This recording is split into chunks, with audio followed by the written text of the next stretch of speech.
आज हम लोग इस टॉपिक में बात करने जा रहे हैं, वो है अविश्वास प्रस्ताव के बारे में। अभी रिसेंटली काफ़ी न्यूज में बना हुआ है, क्योंकि विपक्ष के द्वारा सरकार के खिलाफ अविश्वास प्रस्ताव लाने की बात की जा रही है। तो हम लोग आज समझते हैं कि अविश्वास प्रस्ताव है क्या। अविश्वास प्रस्ताव एक संसदीय प्रक्रिया है जो विपक्ष को सरकार के बहुमत और शासन करने की क्षमता को चुनौती देने की अनुमति देता है। यदि अविश्वास प्रस्ताव पारित हो जाता है तो सरकार को इस्तीफा देना पड़ जाता है। मतलब कि इसमें कह सकते हैं कि ओपोजिशन यानी विपक्षी के द्वारा सरकार के बहुमत और उसके शासन करने की क्षमता, इसको चुनौती देने के लिए विपक्ष के द्वारा अविश्वास प्रस्ताव लाया जाता है। अगर अविश्वास प्रस्ताव पारित हो जाता है तो सरकार को इस्तीफा देना पड़ जाता है। अब है कि अविश्वास प्रस्ताव लाता कौन है। तो नियम 1998 के तहत कोई भी सदस्य सरकार के खिलाफ अविश्वास प्रस्ताव का नोटिस दे सकता है और इसके लिए 50 सांसदों का होना जरूरी है। अगर प्रस्ताव पारित हो गया तो लोकसभा अध्यक्ष यह तय करेंगे कि प्रस्ताव को चर्चा और बहस करने के लिए स्वीकार किया जाए या नहीं। यदि प्रस्ताव को स्वीकार कर लिया जाता है तो जो लोकसभा स्पीकर हैं, अध्यक्ष, वो चर्चा के लिए तारीख और समय को तय करेगा। यदि प्रस्ताव पारित हो जाता है तो उस दिन सरकार गिर जाएगी।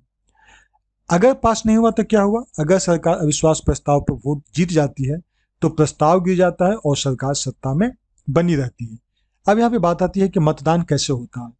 तो बहस के बाद में लोकसभा अविश्वास प्रस्ताव पर वोटिंग करती है। अगर सदन के अधिकांश सदस्य इसका समर्थन करते हैं तो प्रस्ताव पारित हो जाता है। तो अभी रिसेंटली भी चर्चा में बना है, क्योंकि विपक्षी दलों के 50 से ज़्यादा लोकसभा सदस्य इस प्रस्ताव पर नोटिस दे सकते हैं। चूंकि निचले सदन में यानी लोअर हाउस में विपक्षी दलों के पास में मात्र 150 से भी कम सदस्य हैं, इसलिए अगर वो अविश्वास प्रस्ताव लाते भी हैं तो उनका गिरना निश्चित है। साथ ही लोकसभा में बहस के दौरान उतना समय नहीं मिल पाएगा, क्योंकि सदन में पार्टियों की संख्या के अनुसार उसको समय आवंटित किया जाता है। इससे रिलेटेड कुछ कुछ इन्फॉर्मेशन है जो कि आपको ध्यान में रखना चाहिए। अभी तक 27 बार अविश्वास प्रस्ताव लोकसभा में पेश किया जा चुका है। 15 बार अविश्वास प्रस्ताव इंदिरा गांधी के खिलाफ लाया गया और सभी मौके पर इंदिरा गांधी की जीत हुई। 1963 में जेपी कृपलानी ने नेहरू सरकार के खिलाफ नोटिस दिया था और 1979 में मोरारजी देसाई इकलौते ऐसे प्रधानमंत्री, आप लोग याद रखिएगा, 1979 में मोरारजी देसाई इकलौते प्रधानमंत्री रहे जिनके खिलाफ अविश्वास प्रस्ताव के जरिए उनकी सरकार गिर गई थी, मोरारजी देसाई का। 24 घंटे 34 मिनट तक, यानी अब तक का सबसे लंबी बहस तब चला था जब लाल बहादुर शास्त्री के खिलाफ में अविश्वास प्रस्ताव लाया गया था, और ये हुआ था सितंबर 1964 में। 2018 में भी प्रधानमंत्री मोदी के खिलाफ अविश्वास प्रस्ताव पेश किया गया था, जिसमें कि काफी मार्जिन से प्रस्ताव गिर गया था। इसके बारे में हम लोग संक्षेप में थोड़ा सा और कुछ जान लेते हैं कि है क्या अविश्वास प्रस्ताव। क्या है अविश्वास प्रस्ताव? एक लोकतांत्रिक शासन व्यवस्था है और संसदीय परंपरा का महत्वपूर्ण हिस्सा है। संसदीय व्यवस्था में जब विपक्षी पार्टी को ये लगता है कि सत्तारूढ़ दल की सरकार संसद के सदन को विश्वास खो चुकी है तो वो अविश्वास प्रस्ताव लाती है। अंग्रेजी में इसको कहते हैं नो कॉन्फिडेंस मोशन, और इसके संबंध में हमारा भारतीय संविधान का अनुच्छेद 75 इसमें मेंशन किया गया है। संसदीय लोकतंत्र में कोई सरकार तभी सत्ता में रह सकती है जब उसके पास सीधा जो निर्वाचित सदस्य सदन है यानी लोकसभा है, उसमें उसका बहुमत होना अनिवार्य है। अविश्वास प्रस्ताव की संवैधानिक व्यवस्था क्या है? तो अविश्वास प्रस्ताव एक संवैधानिक व्यवस्था है और भारतीय संविधान के अनुच्छेद 75 में इसको कहा गया है कि लोकतांत्रिक पद्धति से गठित केंद्रीय मंत्रिपरिषद लोकसभा के प्रति जिम्मेदार है। अगर लोकसभा में बहुमत खोता है तो केंद्रीय मंत्रिपरिषद को इस्तीफा देना होगा। इसका मतलब है कि जब तक मंत्रिपरिषद सदन में बहुमत हासिल है तब तक वह मंत्रिपरिषद पद पे बनी रह सकती है।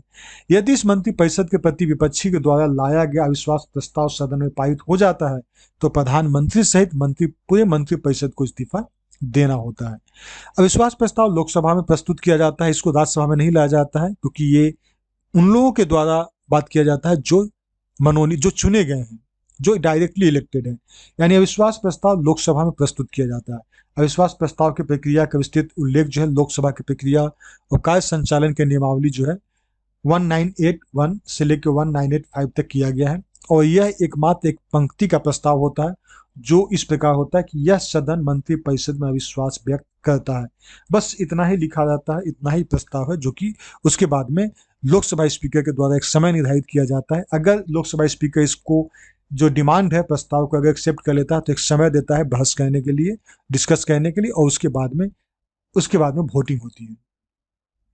लोकसभा की प्रक्रिया का संचालन नियम 1981 के अनुसार अविश्वास प्रस्ताव लाने वाला सदस्य को लोकसभा के स्पीकर के बुलाने पर सदन से इसके लिए अनुमति लेनी पड़ती है। 1981 बी के अनुसार सदन की कार्रवाई शुरू सुबह 10 बजे तक इस प्रस्ताव की लिखित सूचना लोकसभा महासचिव को देनी होती है। यदि 10 बजे के बाद ये प्रस्ताव दिया जाता है तो उस सूचना को अगली तिथि को सूचना माना जाएगा। नियम 198(2) के अनुसार इस प्रस्ताव पर प्रस्तुत करने के लिए कम से कम 50 सदस्यों का समर्थन होना आवश्यक है। यह संख्या बल नहीं है, बल्कि अगर यह संख्या बल नहीं हो पाता है तो प्रस्ताव को स्वीकार नहीं किया जाएगा। 1983 के अनुसार स्पीकर की अनुमति मिलने के बाद इस प्रस्ताव पर चर्चा के लिए एक या एक से अधिक दिन या किसी दिन एक तय किया जाता है। किसी दिन का एक भाग भी तय कर सकते हैं, मतलब फर्स्ट हाफ या सेकंड हाफ। ये लोकसभा स्पीकर डिसाइड करते हैं। जब लोकसभा स्पीकर अविश्वास प्रस्ताव को मंजूरी दे देते हैं तो प्रस्ताव पेश करने के 10 दिनों के अंदर इस पर चर्चा जरूरी होती है। नियम 198(4) में बताया गया कि स्पीकर चर्चा के अंतिम दिन मतदान करवाता है और मतदान के जरिए इसका निर्णय की घोषणा करता है। नियम 198(4) में एक और भी लिखा हुआ है कि भाषणों की समय सीमा जो है वो भी स्पीकर तय करता है कि कौन पार्टी के द्वारा कितना समय दिया जाएगा उनको भाषण देने के लिए। इस प्रस्ताव को स्पीकर को स्वीकृति मिलने के बाद में सत्तारूढ़ दल या पार्टी या गठबंधन को सिद्ध करना होता है कि उसको इस सदन में आवश्यक समर्थन प्राप्त है।